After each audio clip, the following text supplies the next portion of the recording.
जैसे आदिवासियों के बीच में, मतलब कि हमारे ही बीच में, जब मैंने घूमना शुरू किया 2004 से, और 2004 से मेरे बगल में जो थैला है वो आज तक नहीं उतरा, और मैंने 14 गायने बोलते हैं ना, गायने हमारे गायने 14 गायने इकट्ठे किए हैं, और असंख्य गाने, असंख्य कथाएं रिकॉर्ड की है मैंने।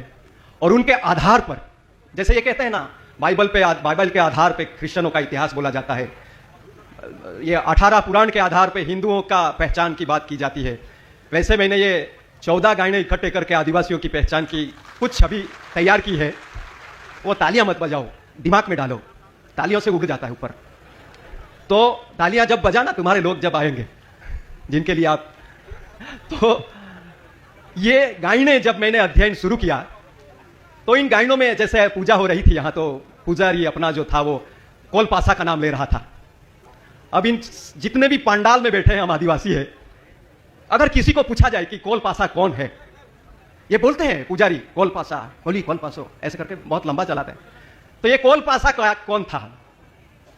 और दूसरा एक समुदाय इन कथाओं में जो आया है, एक कोल समाज, कोल प्रजाति का एक उसमें इन गायनों में बात आती है, कोल, नाम याद रखना, कोल। तीसरा एक समुदाय है डावर। कितने डावर है इसमें पंडाल में? जरा खड़े करो हाथ ऊपर, तुम मूल बीज हो। डावर जितने भी है वो मूल बीज है इस इलाके के, और उसी में से डामर बने, वो भी मूल बीज है। डावर और डामर एक ही है। तो ये 2 परिवार थे, और तीसरे थे वेड़िया, जिसको काला वेड़िया बोलते थे, ये गायनों में आता है। 3 परिवार थे, कोल, डावर और वेड़िया। जो कोल है आज के समय में, जिनको हम लोग मुंडा, संथाल हो, उरांव के नाम से जानते हैं, जरा थोड़ा सा गंभीरता से ये बात सुन लीजिए। जो कोल नाम है उनको हम आज संथाल, मुंडा, हो, उरांव, उनके नाम से पहचानते हैं। और दूसरा जो डावर है, जिसको हम भील के नाम से पहचानते हैं पूरे पश्चिम भारत में, और डावर से ही सारे समुदायों का विकास हुआ है। प्लीज सॉरी, आप जरा सा मेरी।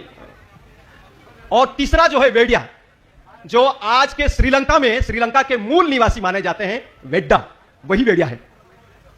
और ये 3 समुदाय 23,000 साल पहले, जब भगवान का बाप नहीं पैदा हुआ था, कोई भगवान इस धरती पर पैदा नहीं हुआ था, 23,000 साल पहले श्रीलंका में वेड्डा, उनका इतिहास मिला 23,000 साल पहले। और एक बात मजे की सुन लो कि ये कोल, वेड्डा और भील, ये मध्य भारत के नर्मदा घाटी की प्रजाति है, यहीं से पैदा हुए हैं। ये कहीं आए नहीं और कहीं गए नहीं। बड़ा एरिया था। आज पाकिस्तान के खैबर घाट में डावर की बस्ती है, और वहां भी उनको आदिवासी कहा जाता है। जिसको तुम पिठोरा, हम पिठोरा का गायना करते, पिठोरा की पूजा करते, आज पाकिस्तान में पिठोरा का मंदिर है, मिला पिठोरा का मंदिर। हिमाचल में पिठोरागढ़ नाम की पूरा एक क्षेत्र है। गायन में पिठोरा यहां से गया मध्य भारत से हिमाचल में, यह भी गाया जाता है। मजे की बात यह है कि ये 3 परिवार, कोल, वेड्डा और डावर, जो भील, उनकी सबका डीएनए एक समान है।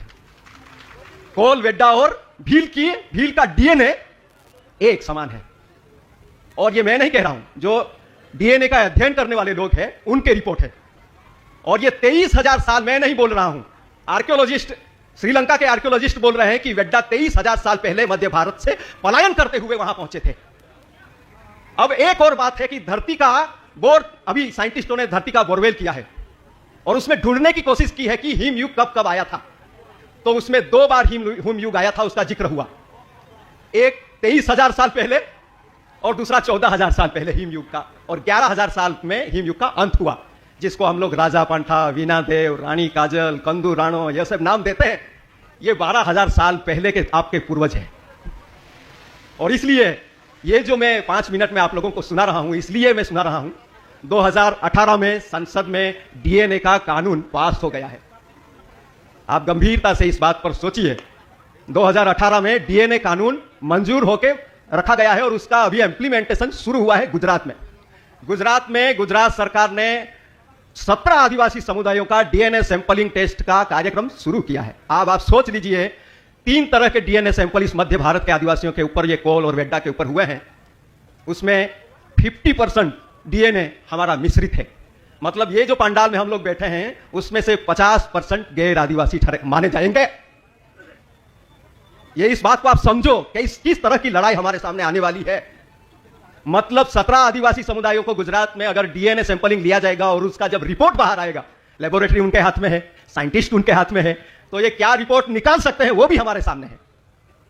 तो इस तरह से एक अपना जो इतिहास है पश्चिम भारत का मूल, जैसे हम कहते हैं ना मूल बीज, उस मूल बीज का ये छोटा सा इतिहास मैंने इन कहानियों में 20-21 साल के अध्ययन के बाद निकाला है, जिसके साथ साइंस और अपना मौखिक इतिहास जुड़ता है।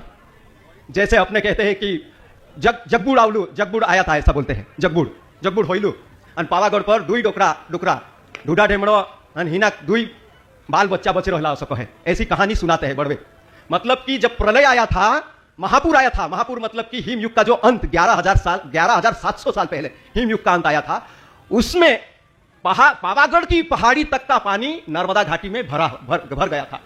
और उस टाइम जो पुरखे हमारे बचे थे उनमें से ये डेडा डुमड़ा था, और इधर हमारा देवहात्रा, दादू देव हाथरू जो डेडियापाड़ा एरिया में देवहात्रा है, उस पे एक देवहात्रा नाम का बाहगोरी बच गई लो डाब के क्षेत्र में बाहगोरिया नाम का एक परिवार उस पहाड़ों के ऊपर बच गए थे जब पानी 11,700 साल पहले जब पानी का फ्लड आया था बड़ा। मैं बात खत्म कर लेता हूं। तो ये जो कहानी में बोला जाता है कि ये परिवार बचे थे और उनके हम लोग वंशज है। आज जिसको हम डेडा डुमड़ा कहते हैं, हमारे लोग क्या कहते हैं, वो जो चमड़ी खाल उतारने वाला उसको हम डेडिया बोलते, बोले डेडिया। मैंने कहा डेडा नाम था और डुमड़ा उसकी अटक थी, उसको डेडा डुमड़ा बोलते थे। वो खाल उतारने वाला, उस जमाने में खाल उतारी ही नहीं जाती थी 11,000 साल पहले। मतलब कि हम लोग जैसे ये सारे बारला पावरा जितने भी है वो बोलते हैं हमारा पावागढ़ से हम लोग आए हैं, बोलते हैं ना। तो ये पावागढ़ उनका ठिकाना कैसे था, 11,700 साल पहले उनका एक पुरखा वहां बच गया था, उसके वंश वारस से। आज भी जिसको तुम कुटवाल कहते हैं, तुम कुटवाल कोहतला या एरिया में ढुलगुड़िया कोहतला, ढुलगुड़िया कहते हैं, कोटवाल कहते हैं, ये आपके बारला और पावरा उनके मां बाप है। बस आप समझ लेना मैं क्या कहने जा रहा था और मैंने क्या कहा है। आप चिंतन करना, आप सब पढ़े लिखे लोग हैं, समझदार लोग हैं, पर ये जो पहचान है अगर हम लोग फिर से नहीं खड़ी करेंगे तो मध्य भारत के आदिवासी जिस तरह से अभी बढ़ रहे हैं वैसे बढ़ते ही जाएंगे। मध्य भारत के आदिवासियों को एक करना है तो ये इतिहास बहुत जरूरी है। धन्यवाद, आभार, आपकी जय जोहार।